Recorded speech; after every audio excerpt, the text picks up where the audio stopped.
kan? Gini ya? Aduh. Sejak corona nih aneh-aneh salah ngomong. Kita tunaikan lah nih janji kita nih berjumpa nih hari ini. Apa yang mau dibahas nih kira-kira? Apa? Ya hari ini kita nggak mau ngobrolin tentang fotografi sih. Hari ini saya pengen ngobrol aja sama Bang Chano tentang apa ya? Tentang apa saja lah, Apa saja ya? apa saja. Mungkin ya bisa jadi tentang keluarga, tentang kehidupan, tentang mimpi-mimpi gitu kan, Mimpi, ya. tentang mimpi ke depan gitu. Itu menarik Bang Robi, soalnya nggak banyak juga sih orang mau menanyakan tentang itu. Entah mungkin karena itu terlalu privacy atau apa, nggak ngerti.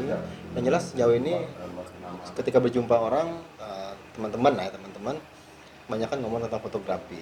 Sebenarnya nggak seperti itu juga. Banyak sisi-sisi lain seperti bermusik, teman-teman nongkrong dengan komunitas-komunitas lain, banyak sih sebenarnya. Iya. Nggak melulu fotografi, boring juga. Karena untuk kita tuh kerjaan ya.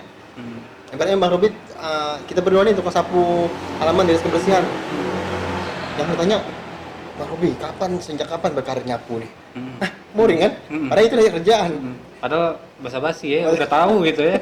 Sama-sama dikerjain tiap hari gitu kan, ngerjain Betul. itu sama. Betul. Ya tapi itu menarik bagi saya. Kalau menurut saya mungkin banyak orang atau teman-teman adik-adik mungkin ya yang mungkin akan apa memilih jalannya di fotografi gitu. Ketika mendengar nama Chano, Tenny Vilesiano itu di tempat kita itu Bang Chano tuh bisa dibilang apa jadi acuan, jadi referensi satu apa kesuksesan dalam fotografi di daerah kita gitu. Ya. Gitu. Jadi saya pun merasakan demikian dan orang banyak, saya juga dengar banyak dari teman-teman juga demikian gitu. Kayak pencapaian fotografi itu, wah udah kayak Bang Chano tuh udah kayak posisinya kayak udah aman sekali gitu, udah mapan gitu. Gitu. Bang Chano setuju nggak kira-kira kalau atau merasakan apa perasaan seperti itu nggak? Sebenarnya kalau bicara mapan tuh Bang Robi, kalau bicara pribadi ya, tanya pribadi, mapan tuh mungkin kita bisa bagi dalam dua kategori lah. Mapan dalam artian secara finansial, kedua mapan secara menguasai lapangan. Kan begitu. Nah, jadi menguasai lapangan itu seperti apapun pekerjaannya kita harus bisa gitu loh. Karena mengingat kita ini kan pekerja foto. Misalnya Bang Robi, ini ada anak kakak ini mau melahirkan gitu loh, bisa nggak kita shoot? Kita gas, siap. Bang Robi, ada acara ini bisa nggak shoot? Bisa. Artinya mapan itu kita bisa menguasai medan dari acara kelahiran sampai kematian. Itu mungkin sangat sedikit ya yang bisa melakukan itu dan menggeluti itu. Mungkin banyak yang bisa melakukan tapi tidak banyak menggeluti itu, karena mengingat ini bukan hunting kan, kita bekerja. Jadi apa yang kita lakukan sampai hari ini tetap dengan konteks dibayar, karena kita terjun di komersil fotografi ya. Dan penguasaan alat gitu lah, penguasaan alat seperti itulah Bang.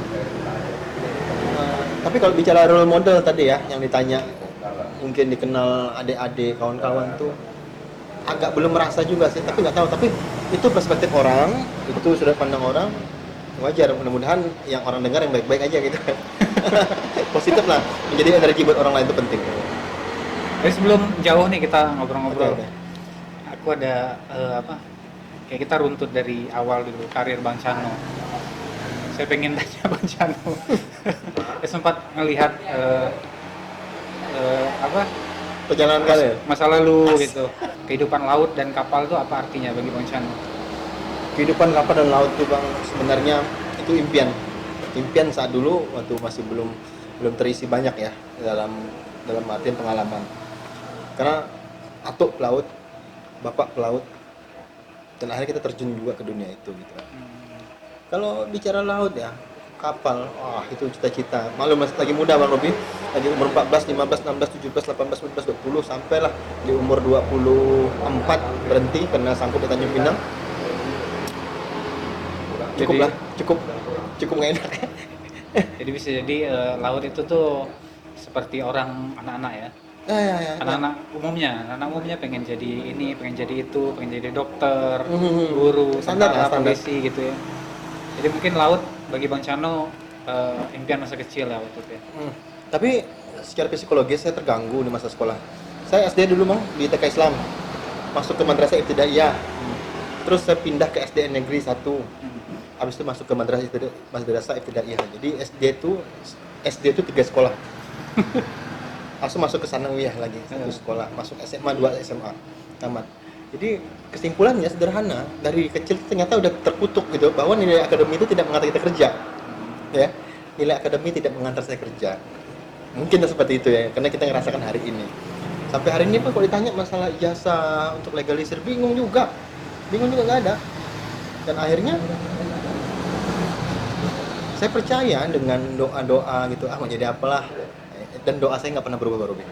Setiap habis sholat ya Allah maghfirli wali walidayya kan doa orang tua. Habis itu doanya ya Tuhan permudahlah segala urusan saya. Akhirnya entah kenapa satu waktu tuh bisa jadi fotografer gitu loh. Nggak ngerti Nah. juga. Ini ya nanti arahnya ke situ tuh. Atau sih. Karena dunia yang sangat berbeda ya dari dunia laut ke fotografi. Kenapa fotografi dan bagaimana bisa kok ke fotografi? Fotografi itu mungkin dah dulu senang-senang motret lah. Dulu zaman-zaman Nokia itu ya. Nah, dulu kena kerja di kapal. Di kapal atau laut. Oh, duit lagi banyak, Bang. Nokia baru keluar kita beli. 6.600 yang petak bulat tuh baru keluar kita udah beli. Ada motret-motret, senang gitu. Foto-foto landscape malum lah. Waktu di kapal pun kerjain kayak Mas Bram. Mas Bram percis. Itulah kita foto. Cuman hari ini beliau menggunakan DSLR atau mirrorless. Itu zaman handphone. Masih sering motret-motret. Akhirnya kita Pinang, ada rezeki beli kamera kredit. Masih hidup tuh orangnya di Infotech. Kredit dulu Fuji Film, kamera pertama. Itulah awal mula melangkah kaki berkenal dengan Julius Perry. Waktu Julius Perry salah satu orang yang saya idolakan sini, saya respect sekali hari ini. Karena dia juri lomba foto. Hari itu ada ikut lomba foto lomba juga foto nanti. tentang human interest fotografi yang mengadakan anak-anak mahasiswa Jogja yang berada di Tanjung Pinang. Di situ kenal Julius Perry. Sam. Ya udah, habis itu nggak lama nikah. Dapat foto, karena fotografi itu mahal ya. Hari itu bayar 1 kali 20.000 di era itu 2009. Wah nggak bisa nih gini. Akhirnya menjadi fotografer tuh karena balas dendam. Balas dendam, pengen jadi fotografer akan mengasihkan free orang foto. Niatnya beramal, suka beramal. Nah, akhirnya terjadi. 2009 klinik fotografi baju yang saya pakai. Nih, baca benar-benar Creative House Production is 2009. Jadi 2009 kita udah mulai masuk terjun ke komersial fotografi. Saya mau tanya juga tentang apa bedanya klinik fotografi dengan My Father House? Oh, My Father House ini nih. Nih. Ya, My Father House. My Father House ini lahir di tahun ke-6 setelah klinik fotografi. Oh, berarti duluan klinik fotografi. Duluan klinik, habis itu lahir My Father. Karena begini, wajar lah. Setiap fotografer mungkin saya nggak tahu juga, tapi saya cerita tentang diri saya. Angan-angan nih, satu saat akan punya studio, satu saat akan punya studio. Akhirnya, waktu terus berjalan. Saya pikir cepat Bang. Katanya rezekinya tahun ke-6 baru jadi. Tahun ke-6 2015 tepatnya. Tahun ke-5 atau ke-6 2015 itu akhirnya ada rezeki untuk buat studio. Mau buat studio. Dapat hari itu besar sekali, 2 ruko jadi 1. Saya pikir itu studio terbesar yang pernah orang punya gitu lah. Dan itu keren sekali. Pas mau ngasih branding nama, buat klinik fotografi nggak ya, atau channel studio gitu, Haruni Runing kan sama Dian, si nama apa ya? Akhirnya buat nama My Father House.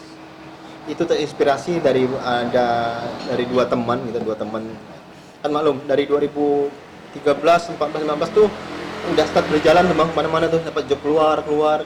Akhirnya Dan hebatnya gitu loh, lucunya nggak pernah nginap di hotel. Setiap nginap di hotel diculik kawan. No, main ke rumah, no, main ke rumah, main ke rumah, main ke rumah. Jadi mungkin itu dari doa-doa aja. Doakan nih bang ya, nanti kalau ada rezeki tidur rumah Cano aja, aku main ke Pinang gitu. Tapi aku main ke Pinang ke rumah Cano aja, jangan ke hotel.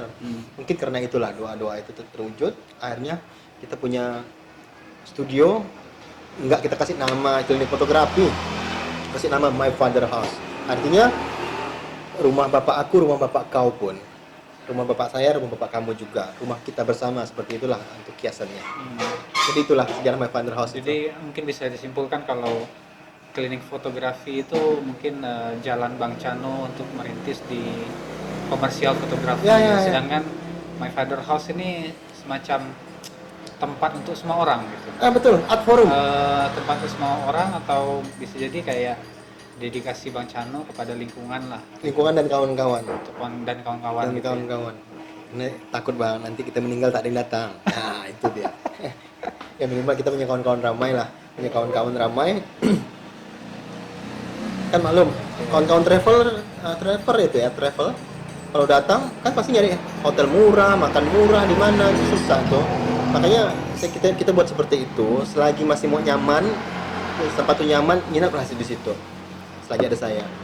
Latar belakangnya mungkin karena Bang Cano juga sering Travel, jalan, jumpa dengan teman-teman yang lain. dan dikasihani kawan sebetulnya, kasihan Cano, nginep di rumah, gitu. Akhirnya jadi kan? Berbalas pantun. Balas pantun. Insya Allah bang, My Father House ini di tempat yang ketiga. Dulu pertama kita punya di Batu Lapan sebelum mall jadi loh TCC.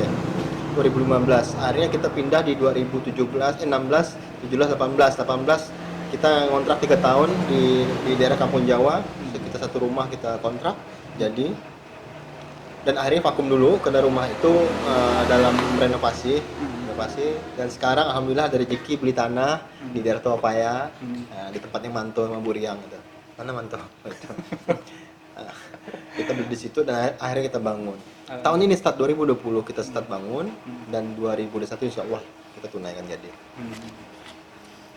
Jadi My Father House. ya, kalau saya pikir sih apa yang Bang Cano lakukan dengan fotografi itu sukses menurut saya gitu. Itu menurut pandangan saya. Sukses, Dan ya.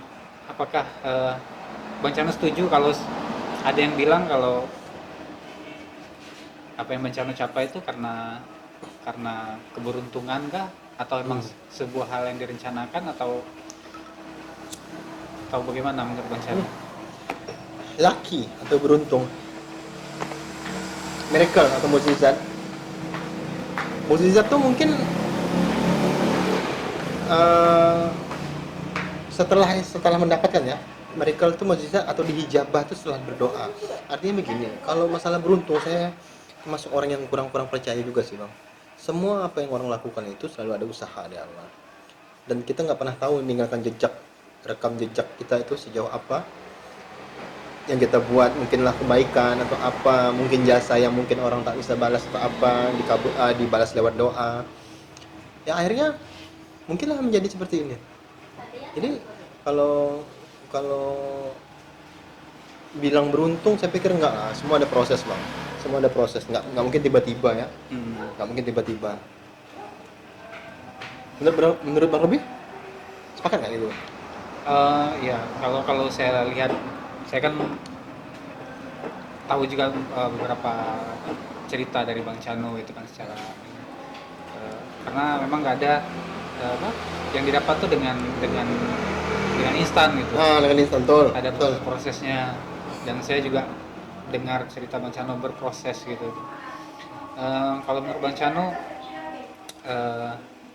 di fotografi ini kesuksesan Bang Cano itu sudah Bang Cano dapatkan atau belum ya? Tidak hanya di fotografi sih, mungkin ke kehidupan juga. Oke. Sebenarnya kalau mau bilang kesuksesan, ini pertanyaan titipan dari Bang Manto. Oke, siap. Saya akan jawab cepat-cepat. Begini. Sebenarnya sukses itu dari apa target yang Anda pikirkan? Mindsetnya apa sih? Menjadi fotografer mindsetnya apa? Terus kalau kita udah jadi fotografer, terus kita punya goal. Goalnya apa? Targetnya apa? Jadi begini. Dulu itu bang, 2009 sampai 2010, 2011 berjalan. Dulu Dian, istri itu kerja di salah satu tempat lah kantor berseragam. Saya udah nikmatin tuh jadi fotografer. Hari itu bisa menjadi raja wedding. Pokoknya seminggu kemana-mana asrama haji akrab sekali, rumah-rumah akrab sekali gitu, akrab sekali mana-mana. Akhirnya udah terbiasa, udah tahu role kerja seperti apa. Tapi kan kita ini kan orang suka tantangan. Hari itu saya bilang gini, mudah-mudahan dapat job keluar nih, pengen. Hari itu saya dapat job ke Tanjung Batu. Pergi ke Tanjung Batu, pergi ke Selat Panjang, motret itu kan. Terus bawa oleh-oleh banyak, pas pula motret itu di bulan Agustus, pas musim-musim durian, jadi dibawa durian banyak sekali. Saya cerita sama dia, Yan, enaknya kalau bisa kerja pergi berdua sama kamu nih, pasti seru, saya bilang. Akhirnya semenjak itu saya mau membuat goal target, Bang Robi. 2011 deh, saya buat goal target. Kalau saya bisa sukseskan ini, bisa kerja kemana-mana dan biaya orang dan bisa pergi berdua, pasti keren. Jadi goal saya, target pertama saya itu ketika bisa pergi ke tempat jauh dan bersama istri gitu loh. Sebenarnya ini lucu aja, standar sih, karena nggak banyak fotografer yang kerja bawa istri. Mungkin saya salah satunya. Dan Bang Robi pun menyadari itu, kawan-kawan menyadari itu. Jadi hari itu dia buat keputusan besar dalam hidup dia, mau lepas seragam, nangis, nggak bisa gini mah, belum tentu menjamin karena kerjaan tiap hari bla bla bla bla. Dan akhirnya dia lepas, saya meyakinkan. Nah, perempuan tuh nggak butuh cinta, Bang, butuh diyakinkan. Itu dia, mantap kan? jadi ketika saya meyakinkan itu, pas dia berhenti dan kami dapat job ke Jakarta menghandle Mekanuma, bukan Mekanuma, sorry, Farnion ini induk dari Mekanuma yang baju saya pakai ini. Nah, itulah job pertama, pergi keluar. Sampai akhirnya pergi ke daerah Lagoy, pergi kemana, dan akhirnya kami punya goal 23 resort lampu hijau. Hari itu masih dipegang Pak Luki. Disitulah dia menyadari bahwa yang dia ambil itu tepat, dan saya menyadari bahwa goal itu tepat. Jadi kalau dibilang sukses itu kan takarannya menurut saya barometernya goal. Pak Robi sekolah, targetnya apa? Beasiswa. Dapat beasiswa udah goal kan, sukses kan? Jadi fotografer, macam mana caranya saya jalan-jalan dan dibiayai orang. Karena kalau ketika kita dapat job 10 juta, gede pun andai kan 10 juta Bang Robi. Bang Robi sama istri sama anak mau pergi liburan pakai uang itu, sayang nggak? Sayang kan? Akhirnya macam mana caranya pekerjaan ini membawa saya jalan-jalan dan saya berleha-leha, menikmati hidup. Dan itulah targetnya. Dan akhirnya suksesnya itu takaran saya, Bang. Iya. Nih ngomong-ngomong soal istri nih, nah kan udah nyampe ke istri gitu kan. Saya lihat juga Kak Dian, saya rasa juga sosok yang luar biasa gitu. Mungkin nggak banyak orang yang bisa ngambil keputusan seperti itu gitu kan. Dan saya lihat juga sampai sekarang juga Kak Dian terus support gitu kan apa yang Bang Chano lakukan. Bang Chano menggambarkan Kak Dian tuh apa sih arti istri bagi Bang Chano dalam karir? Pertanyaan ini luar biasa tapi standar. Kalau mau pertanyaan lebih hebat begini, macam mana cara seorang Chano meyakinkan Dian Eka Septiani terlibat dalam fotografi? Itu kan Iya betul. Ya, karena seorang Robi Habzan pun belum tentu bisa melibatkan istri kecuali izin sama istri mau motret, betul nggak? Termasuk mantu kah, siapa kawan kita lah. Jadi pertama, nggak semua orang suka fotografi. Istri, apa yang dia suka? Pulang kerja jam berapa? Uangnya berapa? Wajar, karena udah berumah tangga kan, beda cerita kan. Ujung-ujungnya macam mana caranya dia jatuh cinta dengan fotografi? Ya karena kita yakinkan dengan uangnya lah. Cara pertama saya itu ada 3 tahap, Bang Robi. Pertama gini, ini pertanyaannya bagus nih, langka, dan saya mau share ini, belum pernah saya ngobrolin di wawancara manapun. Nah, cara meyakinkan istri begini. Pertama, dia cuek juga tentang fotografi. Saya mau kerja, pergi balik jam berapa gitu kan. Akhirnya saya coba libatkan, Yan, besok ingat ya, tanggal 18 saya ada jadwal, kamu catatin ya. Nah, besoknya gitu dia, 18 nih ada job nih kesini, ya. Dia masih belum suka, belum mau tahu. Ujung-ujungnya saya suruh catat jadwal, akhirnya rekeningnya saya kasih, masuk job ke dia, gitu kan. Mas dapat rekening ini dari mana? Ini dari itulah, job yang kemarin lah, saya bilang. Iya. Akhirnya lama-lama dia suka dengan fotografi. Akhirnya dia yang cari job sendiri. Pertama tahap kasih jadwal, kedua dikasih rekeningnya, kasih pekerjaan, yang ketiga akhirnya dia jadi marketing gila. Nah, kalau boleh tahu, yang momen yang Bang Chano ingat ketika Kak Dian menunjukkan supportnya kepada fotografi Bang Chano itu, kalau misalnya bisa diingat-ingat apa kira-kira? Oh, yang dia support banyak, tapi yang benar-benar dia excited itu, Yang sepertinya dia apa ya?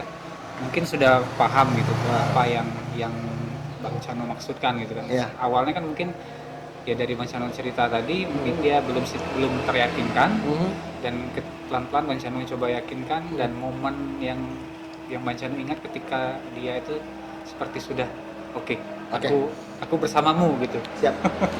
Itu momen dimana prewedding temen klien Rani dan Yuda, itu prewedding terbesar dalam pernah sejarah klinik fotografi. 8 digit kan mungkin ya, kita nggak perlu sebut ya, 8 digit gitu, 8 digit.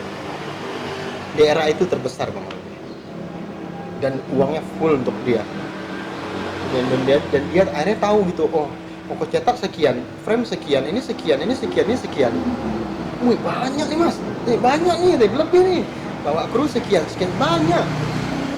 Di situ udah dicinta. Saya lihat dari binar mata dia, power dia. Mas besok jam sekian, kamu saya gosokin baju ya. Jadi hari itu pun motor ganteng, merasa ganteng, dan dia cantik karena mau jumpa klien yang bayar banyak gitu loh. Dan kita pun harus jangan celelean seperti seniman kan, kita harus elegan juga gitu loh. Disitulah saya ingat sekali di prewedding Yuda dan Rani. Itu kita di Lagoy 2 hari di Lagoy, di Nirwana. Nginap, kita berbuat apa aja, enak. Nah, fasilitas, berenang, bla bla bla, pokoknya happy lah, era itu loh gitu lah, suka gitu kan. Nah, semenjak itulah momentum itu berlanjut. Akhirnya wedding itu nggak lama, sebulan kemudian dia pakai kita juga. Dan itu Chano hotel di Pacific Batam. Di Batam. Pacific Batam hotel untuk kapal itu. Fotografernya cuma 2. Ada pedang pora, itu pedang pora pertama saya Pak. Saya melihat pedang pora. Itu mewah lah sekali. Pokoknya dikasih kamar deluxe, 5 kamar untuk 2 fotografer. Kayaknya udah lebih ini puncak fotografernya ini seperti inilah kali ya gitu ya. Nah, jadi disitulah momentumnya tuh. Dan berlanjut kemudian itu ketika dia udah mulai liar mencari job, dia promo-promokan tandemnya Chano, ini suami saya bisa foto ini. Ada setiap nongkrong ke kafe dia cerita gitu. Udah punya produk belum? Foto produk belum? Udah ini Pak, tinggal di mana Pak? Jadi lebih akrab sama orang. Saya lihat di situ. Biasanya kan perempuannya duduk manis, kan enggak. Skill marketingnya Lebih dikeluarkan untuk mensupport Bang Chano gitu ya. Betul. Cuman biasanya gini, Yan, kamu tengok Bapak itu macam Wandi gitu mukanya. Kamu tengok tuh Macam lensa Sigma gitu. macam Wandi, macam Tele 1400 R itu gitu ya. Itu macam iPhone 7 iPhone 6 kamu tuh. Padahal masih pakai iPhone 5 ya. Gol Bang Robi. Dan itu gol, semangat di situ. Nah, disitulah ceritanya. Akhirnya saya sukses untuk meyakinkan orang rumah gitu. Saya hebat-hebatnya fotografer, ini catat baik-baik. Saya hebat-hebatnya fotografer meyakinkan klien, belum hebat kalau belum meyakinkan istri. Betul. Pantang tuh. Tapi ada nggak cerita atau momen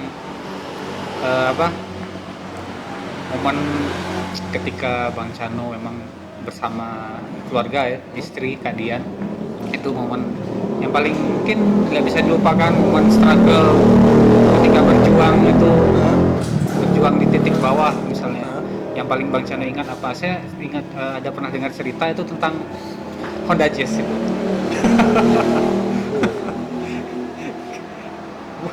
Kira-kira apakah mungkin ada cerita lain nih selain itu yang lebih membekas ya di itu yang kedua. Yang pertama ada di awal karir. Awal karir dulu ketika memutuskan kerjaan di tempat kerja yang awal, mau jadi fotografer. Bayangkan kita meyakinkan gitu loh, benar gitu, kayaknya udah pede, confident, sangat confident. Yan, kita bisa kerja nih, fotografi nih, bisa dapat uang nih, seperti ini, seperti ini, seperti ini. 3 bulan kosong. Nah, itu benar-benar drop sekali, hidup dari sisa tabungan, dan itu benar-benar membuat saya pun terpukul, jujur terpukul. Akhirnya bangkit ya karena mulai pas foto, pergi ke SD, pas foto itu kan, akhirnya mulai bangkit situ, mulai ada uang lah. Setiap motor itu ada kelebihan 300.000, 200.000, 100.000 pun kita sikat di KFC, foto KFC ataupun ulang tahun anak-anak tuh 300.000 pun kita sikat. Akhirnya itu yang pertama tuh. Yang kedua yang Honda Jazz itu, beli kendaraan tuh, wah itu lawak betul loh, masih teringat nangis pun masih ingat muka gini, seduh-seduh tuh. Terseduh-seduh ya. Ini hari itu momen kan Cano kan tiap tahun tuh kan foto keluarga di hari raya. Oh, foto lebaran ya. Foto lebaran. Iya. Ini setiap habis sholat tuh kami udah hilang. Makan ketupat bentar sob hilang pergi rumah klien sam no. Karena kan orang kan semuanya berebut di hari pertama. No, mumpung keluarga kakak masih lengkap, keluarga masih lengkap nih. Ayo foto gitu lah. Pergi ke rumah. Hari itu ada janji pergi keluar kota, ke kota Kijang, naik motor, pakai motor Mio itu. Hari itu kita tuh kan maklum kalau foto keluarga tuh kan anak-anak sering nangis. Apalagi keluarganya udah 9 orang kan, yang satu make upnya belum, kaca belum, baru balik bercakap dulu, yang lain udah siap. Akhirnya kita ngulur waktu sampai 1,5 jam di foto keluarga itu. Sementara klien yang kedua ini yang di kota Kijang itu udah nunggu. Jadi nggak nih, dari ngomong mas sampai bro tuh, jadi nggak bro tuh. Kita kan udah tunggu bang ya, maaf bang, ini kita masih proses gini. Nggak, kalau nggak jadi nggak apa-apa, ini. Tapi aku tak mau tahu, aku ini momen aku belum tentu bisa ketemu lagi, bisa harus kumpul keluarga. lagi gitu ya. Sekali itu kita pergi ke naik motor, motor Mio kan, tripod itu 2 biji besar, bintang. Pakai leg stand juga. Oh, leg stand 2, pakai sobok, tas besar, taruh depan, dia megang tas juga gini. Oh, sampai ke lokasi itu. Sampai, dan orang tuh udah pasang sepatu semua, tak jadilah katanya, dengan ngomong tak jadilah. Bayangkan Bang. Oh, oke lah, nggak apa-apa gitu. Minta balik, oke belum rezekiannya. Tawa-tawa, kita makan bakso yuk. Sorry, kita makan ke Pondok Ciong yuk gitu. Kan ada ikan bakar gitu kan. Hari raya mana buka nih, orang habis takbiran hari raya. Oh iya juga ya, pergi. Lewat Batu Lapan atas TCC itu, ban belakang bocor. Di situ udah mulai melayang-layang pikiran tuh. Sabar ya, meyakinkan tuh. Jalan kosong kan itu. Kosong lah, bengkel mana ada buka hari raya. Iya. Orang kan takbiran semua gitu. Bang Cano, aku mau tanya ini, antara reggae dan fotografi. Langka. Lingkungan mana yang Bang Cano suka antara reggae dan fotografi? Karena aku lihat justru sebelum fotografi reggae gitu kan, di lingkungan musik gitu. Oke. Apakah di reggae sudah mungkin lebih nyaman di fotografi atau gimana? Ini pertanyaan langka nih bang, nggak pernah ada yang nanya begini. Tapi kita coba sharing ya. Kalau dibilang nyaman, dua-duanya nyaman. Tapi ada pembeda untuk hal itu. Awalnya dulu di musik di reggae gitu, karena sering berkawan. Karena saya menemukan jati diri ya selain agama gitu. Di musik reggae ini sangat membekas sekali. Dimana situ bisa belajar tentang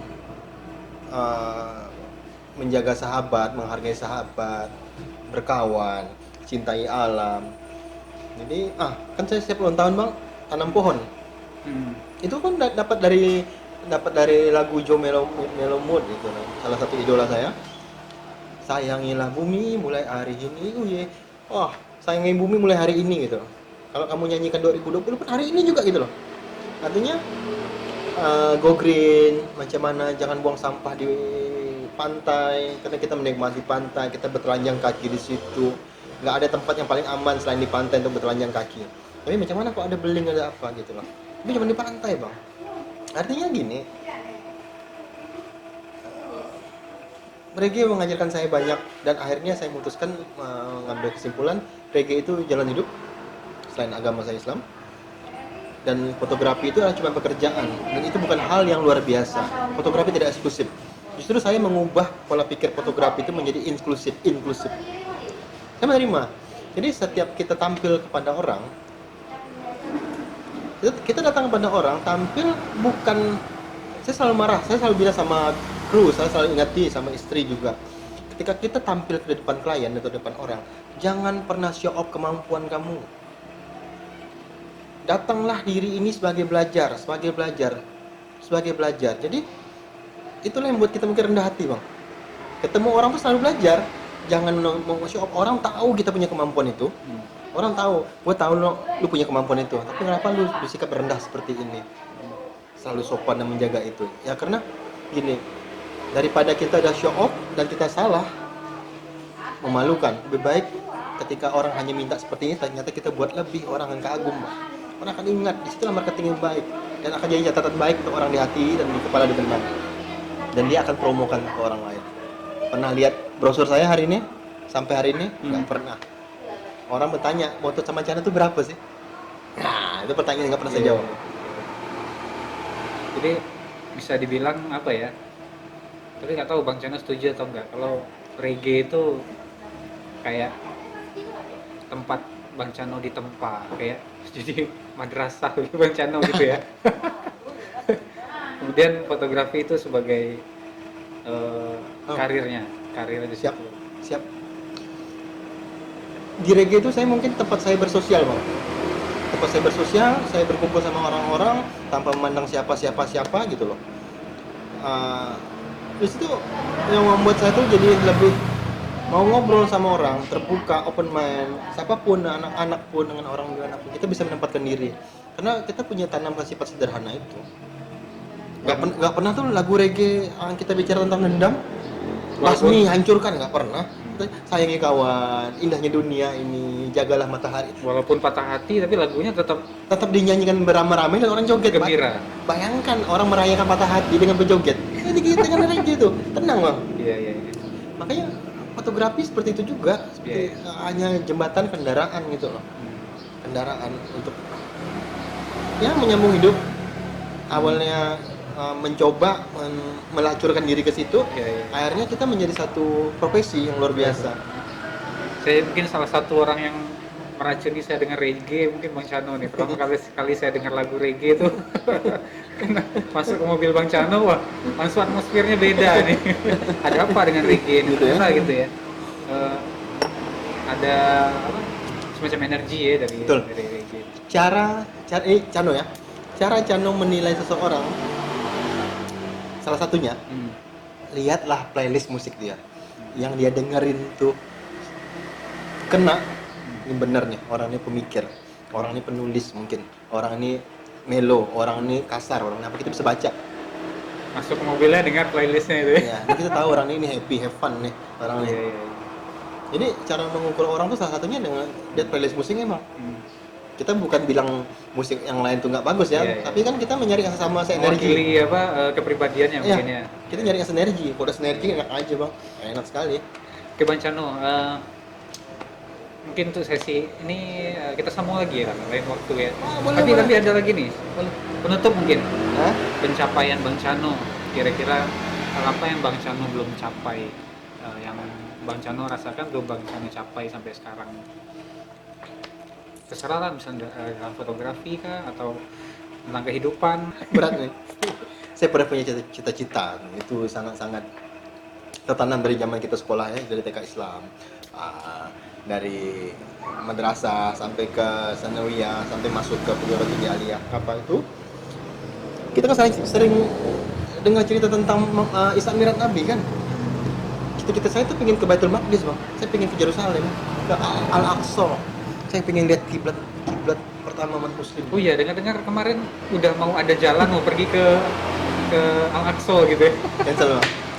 Tapi itu tepatnya di 18 Maret tahun ini juga 2020. Tapi itu bukan satu hal yang saya sesali, karena saya percaya Allah punya jalan lain. Insya Allah diganti. Terus saya pengen ke Everest, Bang. Al-Aqsa dan ke Everest. yang keras. 2012 saya udah punya posternya, ini daftar impian saya. Iya. Tapi Allah ada berkata lain, kita mau apa? Go on jalan. Dan kedua, My Father House on proses. Nah, My Father House, ngomong My Father House, Ah, apa itu? Maksudnya yang bakal Bang Chano desain untuk My Father House ke depannya gimana? Oke, My Father House ini terlebih al khusus kepada art forum nanti, tempat ruang berkesenian kawan-kawan. Dan di situ saya siapkan ada berapa tempat, kayak ada ruangan lah untuk teman-teman nginap gitu loh. Tapi pada intinya itu akan studio tempat saya berkreasi. Saya akan main-main nakal-nakal di situ. Mulai foto produk, mungkin servis, jual spare part, jual kamera, apapun yang berhubungan dengan fotografi.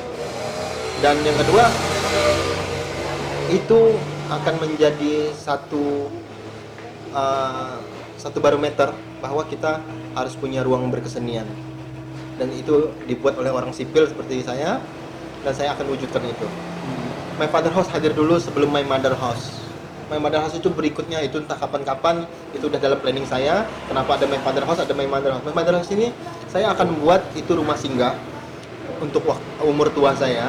Saya akan membuat satu kayak yayasan, karena My Mother House kasih ibu sepanjang zaman, dan itu akan jadi tempat anak yatim untuk datang, dan mereka akan membuat lapangan kerja di situ. Mudah-mudahan dihijabah oleh Allah. Itu udah saya planningkan sama Dian. Setelah My Father House berhasil ya, 5 tahun ke depan atau tahun makin cepat kita harus jadikan. Karena saya tidak mau saya tua mati sendirian. Minimal ada anak-anak inilah yang baca kayak Yasin dan berebut mikul. Keren tuh bang. Iya. Saya sempat dengar juga Bang Chano berwasiat sama si kecil Balkis tentang My Father House.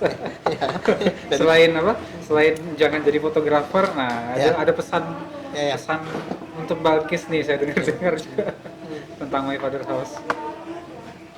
Dia udah dipastikan dia perempuan, oke? Dan dipastikan dapat suami.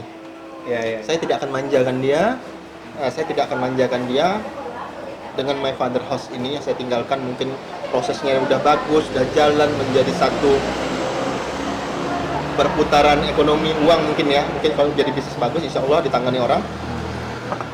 Saya nggak akan wariskan itu. Saya tetap mengasihi dia, tapi saya kepingin dia punya usaha juga. Dan saya tidak pernah mau jadikan dia fotografer, bang. Tanyalah kenapa? Alasannya kenapa? Alasannya kenapa? Kalau dia jadi fotografer dia hebat, wah anak Chano tuh Biasa gitu ya. biasa aja. Dan yang kedua, nanti saya nggak jadi legend dong.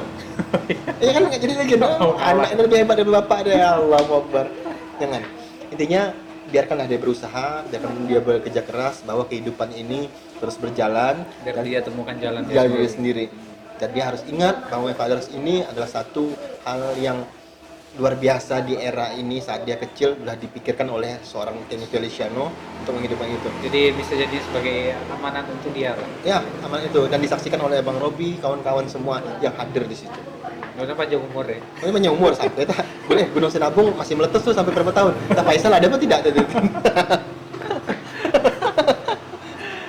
Itulah Bang Robi, itu Bang Robi yang menurut saya pesan juga untuk Bang Robi nih, untuk kawan-kawan juga. Teruslah berkarya. Karya akan bicara. Hal yang paling mahal di dunia ini adalah penghargaan waktu, Bang. Abang menang lomba foto dimanapun sampai hari ini, habis hari itu juga, Bang. Ceritanya akan habis, tapi penghargaan waktu nggak akan pernah habis. Termasuk video ini, Bang. Benar-benar panjang umur, ditonton berulang-ulang. Nonton Balkis gitu. Ya, ketika rindu nonton ini gitu kan. Iya. Pakai apa? 750D nih. 750. Ingat ini tahun 2020 nih. Legend nanti ya. Legend itu nanti. Yang ngerekam masih ada, Bang. Udah meninggal. Mantul. Backsound ya. Oke, Bang Chano. Thank you, Bang Robi. Thank you, Bang Robi. Kita lanjut lagi ya. Sana. Siap, Bang Robi. Siap ya. Udah set ya. Assalamualaikum. Waalaikumsalam. Kita tutup Bang Robi, angkat dulu. Cas.